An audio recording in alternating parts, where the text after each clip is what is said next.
The last couple of months, our worship committee has batted around different topics for a couple of our services. The consensus was that today I would talk about the weeds of fundamentalism, or more precisely, Unitarian Universalist fundamentalism. We are all aware that no matter what our personal beliefs, fundamentalism is a major topic in our nation and world. It is never far beneath our conscious thoughts. Traditionally, when we think of fundamentalism, we think of rigid beliefs that diminish the rights or voices of other groups of people. And that is certainly key to fundamentalism, traditional thoughts about fundamentalism.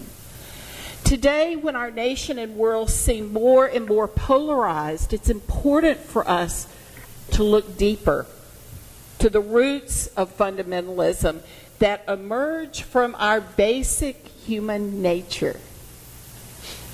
If they emerge, often they emerge from our need to feel that we have some sense of control over our lives.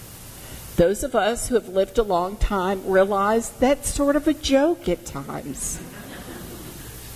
The seeds of fundamentalism can take root in each of us when we assume that our beliefs, our commitments, our faith is superior to that of others. When this happens, we intentionally or unintentionally alienate ourselves from others. Therefore, each of us is called to an alertness of mind and heart that will recognize when our own need for safety triggers our particular brand of fundamentalism. Without self-awareness, our fundamentalism will radiate out into ever-widening circles based on our racial, class, religious, and ethnic beliefs. This is an essential awareness for living in the world today, because I can't truly encourage dialogue among those of differing beliefs until I understand how my thoughts and actions might be feeding a kind of fundamentalism on a most basic level. Without being self-reflective about our own personal fundamentalism, we can't shift our relationships in the world from reactive to receptive, from being people who build walls or build bridges. As those who profess liberal religious beliefs, and I want to be very clear here that we cannot assume that people who have liberal religious beliefs are also people who have liberal political beliefs. We, as Unitarian Universalists, want to be those people who contribute to greater human understanding. We want to be those people who are receptive and who encourage an inclusive pluralism in our personal communities as well as in the larger communities that ripple out to become our nation and our world. The best way to do that is to first work on our own seeds of fundamentalism. Eboo Patel, who I've mentioned before and is one of my heroes, is truly one of the bridge builders in our polarized nation. He speaks to the challenge of fundamentalism that touches all of us in his book, Sacred Ground, Pluralism, Prejudice, and the Promise of America. He writes, human history is littered with examples of different identity groups at war with each other. More frequently than the faithful world would like to admit, religious belief has fueled the fighting. Against this backdrop, the American achievement, while far from perfect, is still remarkable. As Barack Obama said in his inaugural address, our patchwork heritage is a strength, not a weakness. We are a nation of Christians and Muslims, Jews and Hindus and non-believers. We are shaped by every language and culture drawn from every end of this earth. What is even more astonishing is our refusal to stand still, to be content with past progress or favorable comparisons to other nations.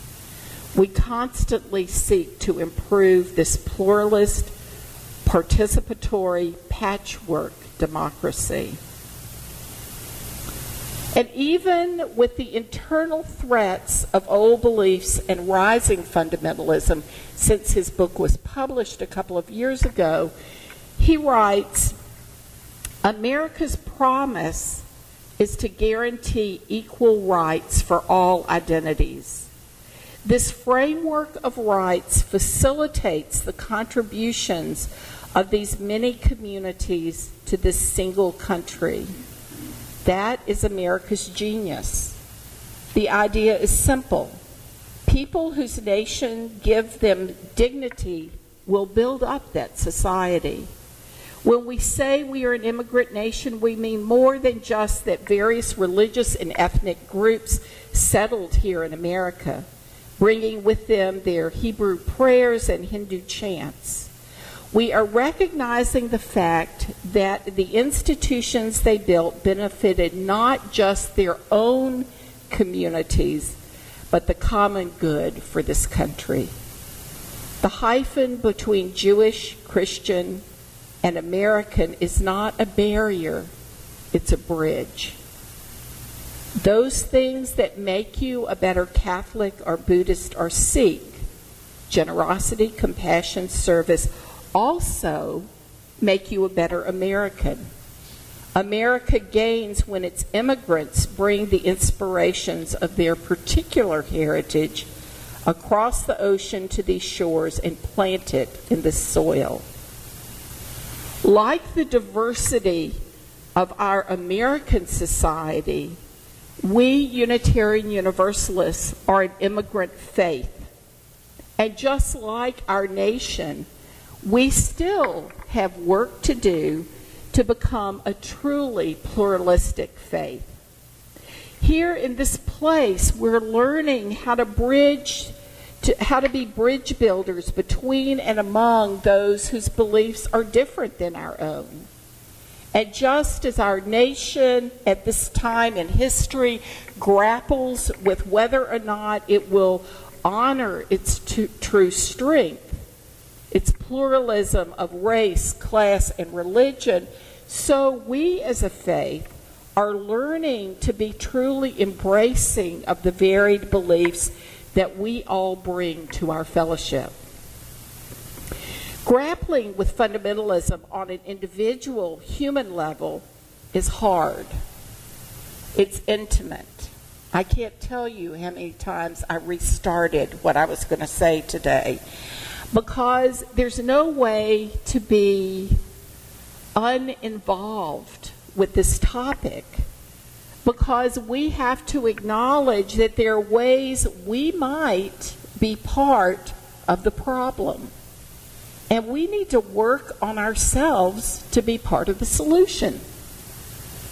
Will our own form of fundamentalism take root in our hearts and minds, or will the seeds of pluralism really get deeply rooted within us? Are we able to move past our differences, perhaps even past our focus on negativity, to honor the intent of our first principle, that we honor the inherent worth and dignity of every person? When we choose to become Unitarian Universalist, we take seriously the words of Socrates, "The unexamined life is not worth living." When we gather here, when we become part of this community, choose to be awake, to commit ourselves to work on being more fully human, more self-actualized, because we know that we will all fall short of living out our values and principles. Unless, that is, one of you has become enlightened and I missed it. We will fall short simply because we're all learning to be more human. It doesn't stop when we quit being children. We all know that. We forget that this existence that we're in is Earth School, and we continue to learn to release old patterns and prejudices, to strive to be more awake and aware of our actions and our thoughts. And the wonderful thing about the human experience is that it's possible to find a new way of being. It's possible to begin again in love. So we come together in this community much as our nation came together as a patchwork nation. We Unitarian Universalists are a patchwork religion. I like that notion that both our nation and our fellowship are a patchwork. Because a patchwork, rather than being haphazard, is a creation, a piece of art of great complexity that involves planning and a recognition of how all the varied pieces contribute to the beauty of the whole. It is a work of art that is functional, I was thinking, when I first thought about that, I thought, it's functional. You know, we put it on our beds at night. But then I thought, oh, my kids made tents out of quilts. I mean, all the uses, the multi-functions of our quilts that are useful, comforting, unique, and each piece contributes to the practicality and the beauty of the whole. We come to Unitarian Universalism bringing the fabrics of varied patterns from our early upbringing, whether we were Unitarian Universalists or had no religious background, or a religious past that we bring with us, or a religious past that we really want to leave behind. Together, we create the colorful patchwork that is unique to this community. At our best, we are a pluralistic religious tradition that helps build a pluralistic nation. But we know, like creating a quilt, there's much work and planning required and a need for flexibility when something unexpected emerges. We know that there are times when we can succumb to the human tendency to want our community to be what we think community should be or should do. Each of us sometimes forget that our whole is indeed greater than the sum of all the parts, and that each of us is just one part of the whole. In other words, sometimes we too get caught up in the weeds of fundamentalism. This is an acknowledgement that part of the work we are called to do is to become, moment by moment, to become aware of our needs, our own rigidities that may emerge out of our fundamentalism. This happens when we assume that everyone in our fellowship, or maybe even in our family, believes like us, theologically or politically, that our causes have to be the causes of everyone else, that everyone should do things the way we do it. Like those in other religious traditions, as people who believe in liberal religion, we too often think that we are beyond fundamentalism, and that is where the danger lies for us Unitarian Universalists. We can be subject to a kind of smug condescension and sense of superiority. If they would just be enlightened and believe like us, then the world would be a better place. When this happens, and you know, I'm preaching to the choir here, I'm preaching to myself. When this happens, then we end up sounding like the mirror image of some of the kinds of fundamentalists we try to avoid. Our sin, I'm not sure whether it's sin with a little s or a big S, but I use that word very intentionally, can be our pride and arrogance, that we have a better way that, let's face it, is dogmatic in its own way. Sometimes we're unwilling to look beyond the different beliefs that others hold to really see the worth and dignity of others.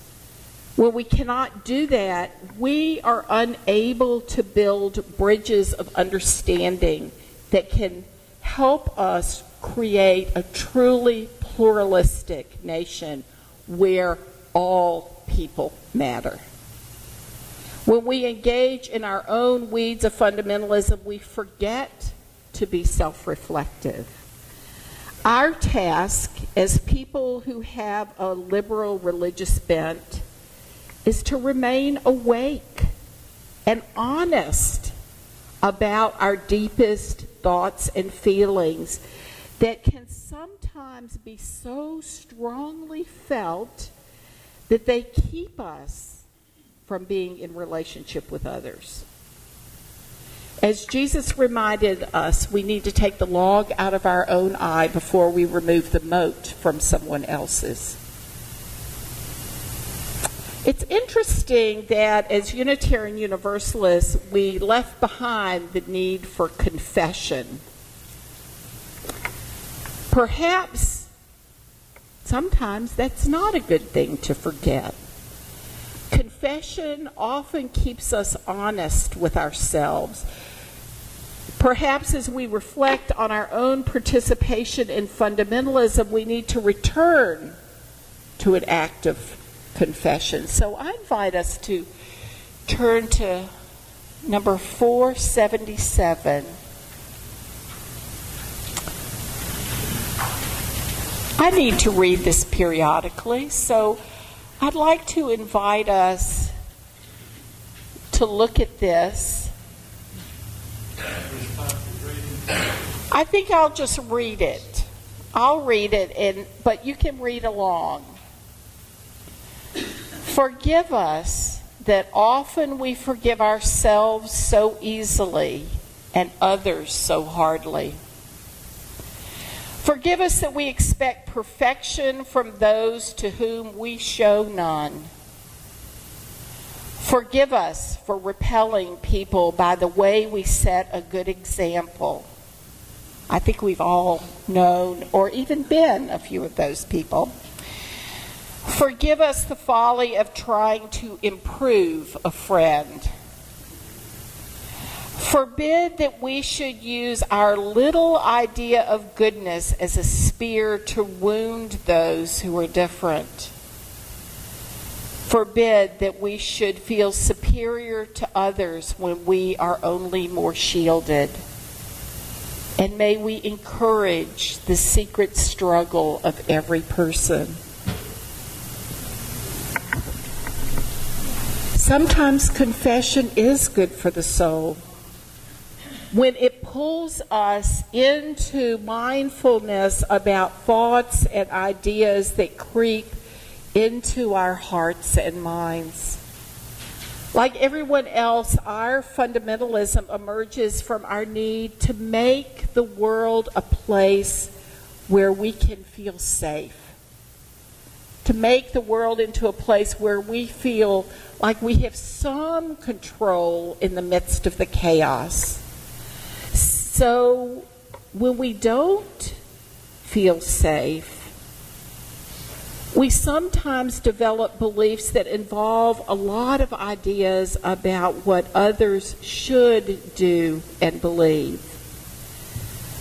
Together, we can help each other let go of those old feelings and images, but it's so easy for all of us to cling to the need to be right and to see others as wrong.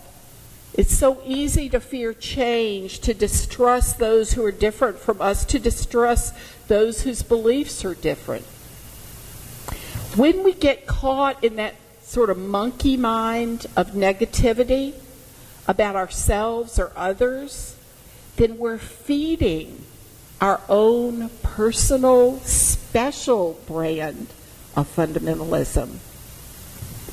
Each of us has a choice to continue limiting ourselves or to begin a new way of thinking.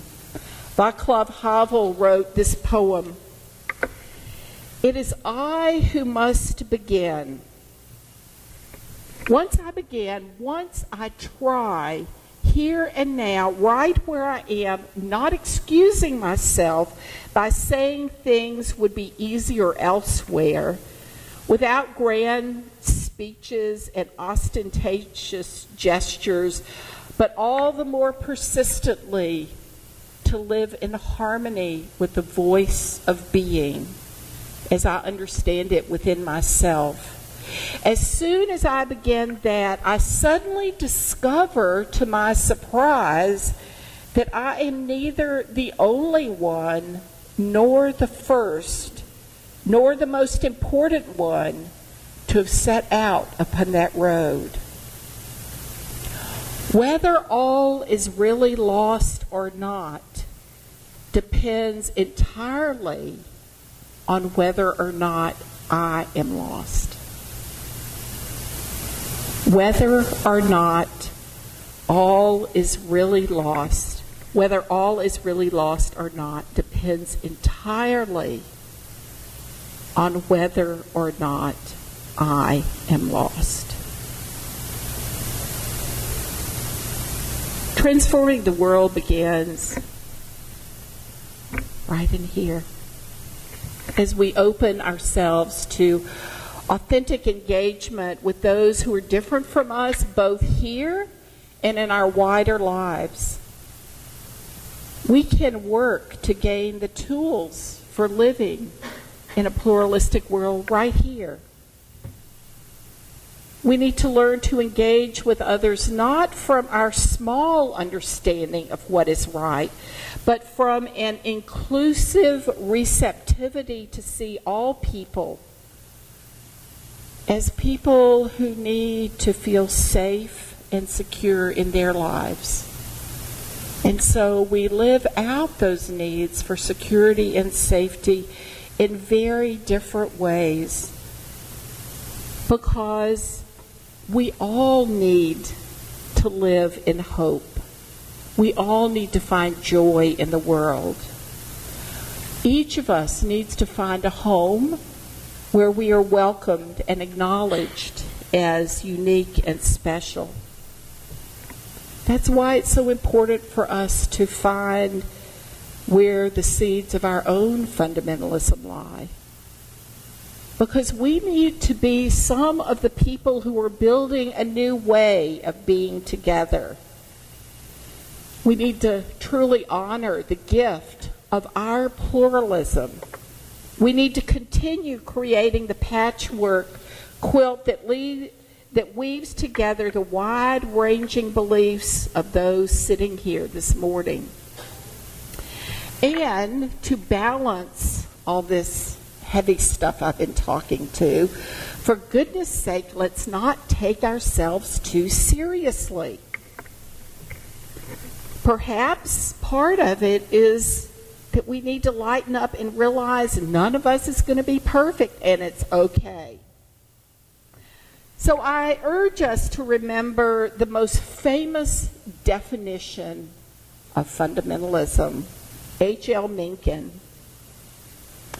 He says that fundamentalism is a terrible, pervasive fear that someone, somewhere, is having fun.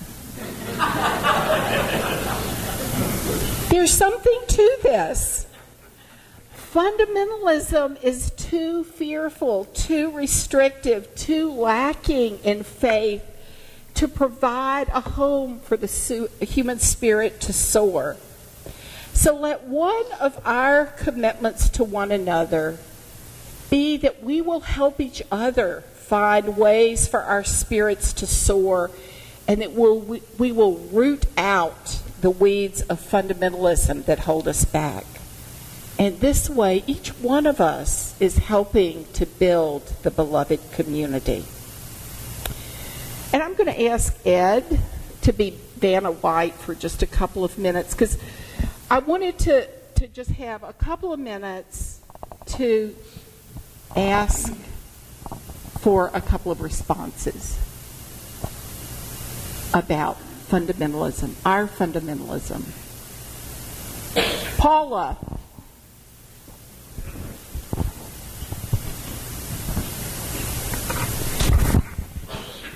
I think that was a great sermon, and I think we probably needed to hear it.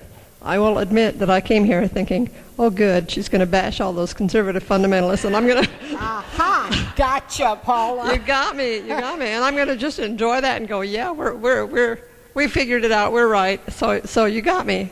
Thank you. I got me too. The reason I was late, I'd listened to too much TV this morning, but one of the things they were talking about on Meet the Press was the fact that our current society, the current religion that people say they are, is none. There's like more people doing that than any other faith. So I just thought you might have some idea or comment about that as well. You know, I think a lot of it, often that happens because no matter what religious tradition we are, we bash people over the heads with our concept of goodness, like the statement in the confession said. So I think one of the things that's interesting about Unitarian Universalism is it is one of the faith traditions that is staying stable or growing, whereas a lot of the other major religions are declining. Not Islam, I think Buddhism is growing some, Hinduism is growing, but that's something that we need to think about. Kathy.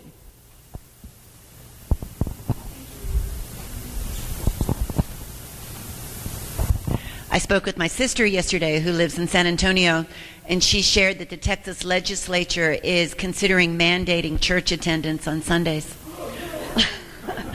And I wanted to also share that I experienced fundamentalism when I was training to be president of this fellowship 10 or 15 years ago, and attended the leadership training at the Mountain, our retreat center outside of Highlands, North Carolina. And the feeling of having fundamentalism inside of me was wonderful, and to have that passion. And I felt like I heard that passion from you this morning. Sounded great. And I think the reality is, and I think some folks who have been part of this congregation for several decades and other UU congregations, is that I think Unitarian Universalism has really shifted in the 25 years that I've been Unitarian Universalist. That there's much more openness to embrace the whole breadth and depth of Unitarian Universalism. You know, not just the Humanist Manifesto, but the Transcendentalists and our roots in the Judeo-Christian tradition, and people who are Buddhist UUs or Hindu UUs, Muslim UUs. I think that makes our experience together so much richer because we have so much to learn from each other.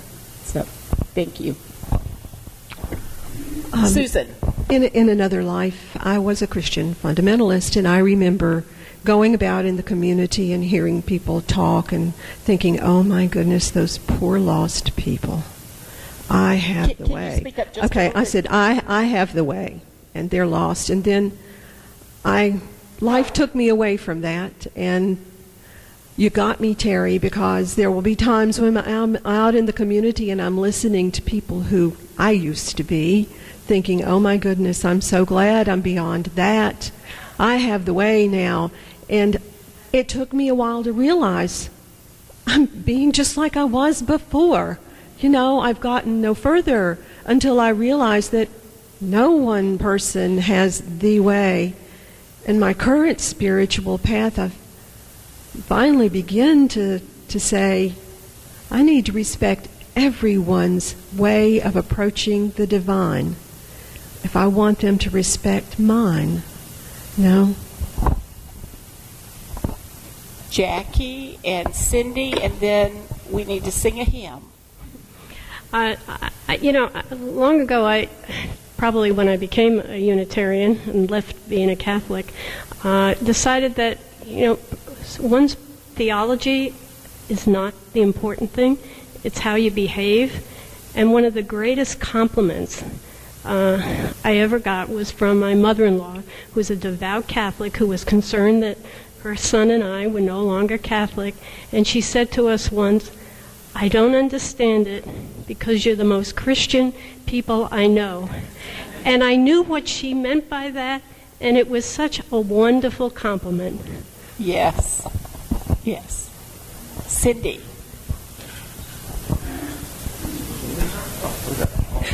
I was just thinking, kind of like what Susan was saying, that one manifestation of that is when people say, I'll pray for you, and they're assuming that you believe in prayer like they do, and some people get their hackles up about that, but over time I've learned that that just means I care about you, and from my perspective, I'm going to do what I can for you. And so I think it's a wonderful thing when somebody says, I'll pray for you, whether you pray or put a lot of faith in prayer or not. It just kind of crosses the boundaries. Yeah, and it's being willing to be in relationship with you in a certain way, to say, have a blessed day, I'm praying for you, because that's a beginning step toward what we're talking about. It's our work to be bridge builders, not to build the walls, but build the bridges. And sometimes even the simplest interactions can open up in amazing ways. One more? Yes. Were you going to say something? Well, you know me, I'm subtle as a train wreck, okay? Okay. But I spearheaded a lot of this topic within our committee because I felt very strongly about it. And I guess I just wanted to say that, there's some of us here that vote Republican, and some of us eat hot dogs with nitrates, and some of us have guns, and some of us believe in abortion, and some of us drink from paper cups, and some of us drink from plastic cups. But I don't think any of that, and this was my whole essence of where we're going, prevents us from showing love, compassion, and caring. And that's the whole essence of where we're going. And it should not be a barrier between us learning to be in relationship with each other in deeper ways. Yeah. Thank you. Corey. So thank y'all. I hope we can continue this discussion because I think it's really, really important. Because it's about how we want to experience our faith tradition in a deeper way. And how we want to live it in the world. So I invite us to rise.